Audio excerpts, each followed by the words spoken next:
Bienvenue sur votre nouvelle chaîne, HA24 News. Abonnez-vous. Abonnez-vous. La Russie hausse le ton. Selon Lavrov, la patience russe a des limites. Lors d'une réunion internationale en Turquie, l'Antalya Diplomacy Forum, Sergei Lavrov, ministre russe des Affaires étrangères, a parlé sans mâcher ses mots. Mais parfois, la patience s'épuise. Et je pense que, dans certains cas, c'est même une bonne chose. Cette phrase en dit long et est lourde de sens, car selon certains experts, la Russie aurait déjà dressé une liste d'usines de fabrication de drones sur le sol européen qui pourraient être bombardées si les drones livrés à l'Ukraine continuent d'attaquer ses installations pétrolières. Surtout aujourd'hui, certains estiment que la guerre en Iran a montré les limites de la puissance américaine, notamment face aux nouveaux types de missiles hypersoniques. Comme les Européens comptent encore largement sur le parapluie antiaérien américain pour se protéger d'éventuelles menaces russes, leur vulnérabilité face aux missiles russes semble aujourd'hui de plus en plus évidente. Si les missiles balistiques iraniens ont pu percer le dôme de fer israélien et les défenses américains, cela réconforte la Russie et la place à une position de supériorité militaire face à l'Union européenne.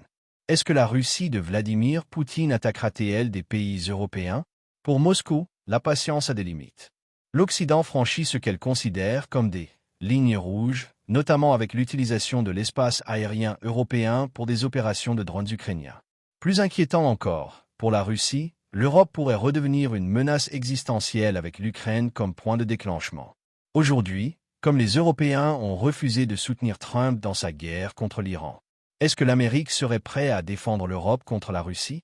Tout en sachant que la Russie, la Bélarus et la Corée du Nord ont des accords de la défense mutuelle, l'Europe risque de payer un prix fort si elle n'écoute pas la Russie.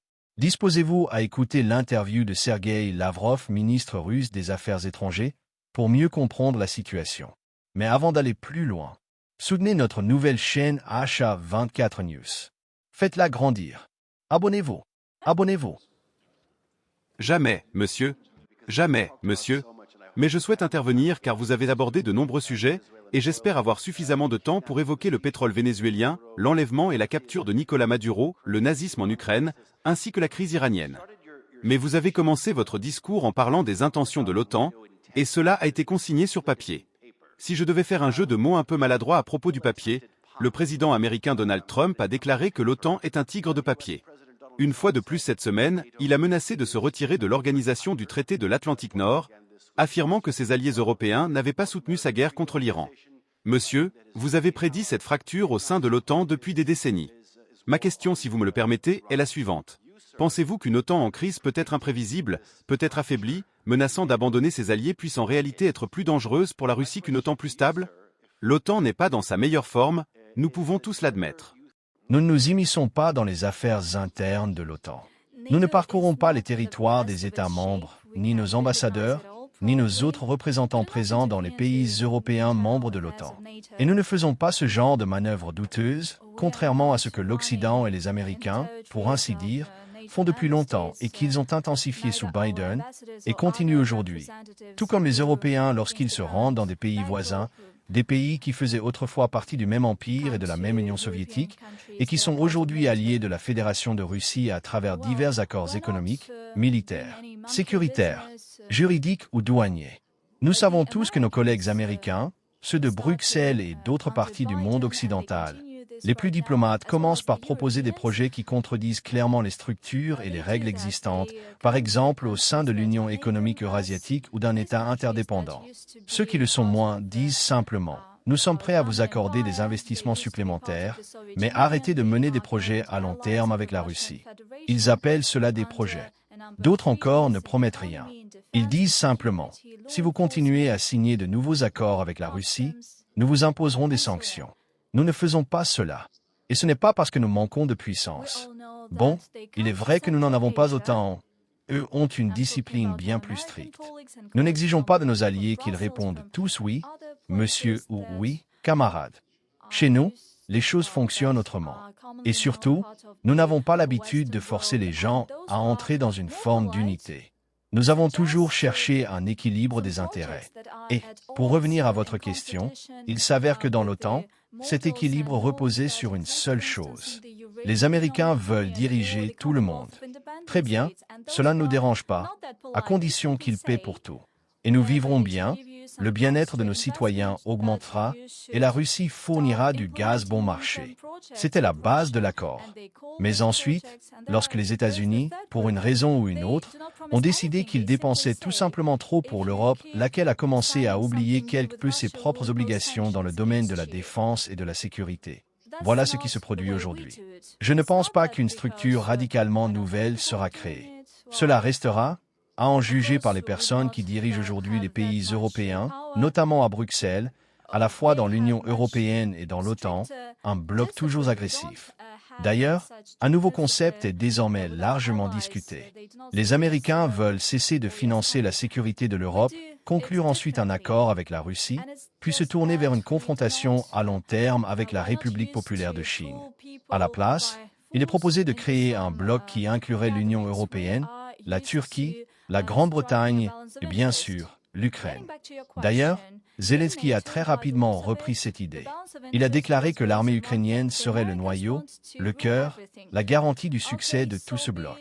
Avec notre expérience, avec notre connaissance du terrain, avec nos drones et d'autres types d'armes, il ne vous reste qu'à financer notre armée forte de 800 000 hommes.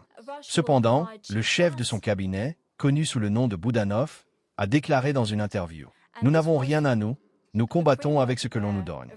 Autrement dit, le leadership de ce bloc est assez particulier. Dans l'ensemble, on se dirige vers une coalition, une sorte de coalition des volontaires. C'est ainsi qu'ils l'ont appelé.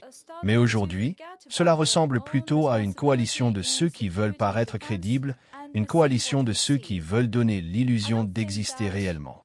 Mais j'ai le sentiment que très bientôt, tout cela se transformera simplement en une coalition de volontaires. Je ne vois pas comment les intérêts nationaux des pays européens pourraient être satisfaits par l'imposition d'une politique ouvertement revancharde et militarisée.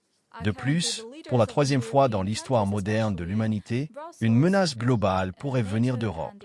Et aujourd'hui, ils tentent par tous les moyens de faire de l'Ukraine le déclencheur d'une telle menace mondiale. Mais le président l'a dit à plusieurs reprises, nous avons de quoi répondre. Certains essaient d'en plaisanter, affirmant que la Russie ne fait que promettre, tandis que l'Occident franchit sans cesse de nouvelles lignes rouges. Aujourd'hui, les pays baltes ouvrent leur espace aérien, la Pologne ouvre le sien, afin que les drones ukrainiens ou ceux fournis par certains membres de l'OTAN puissent frapper le nord de la Fédération de Russie.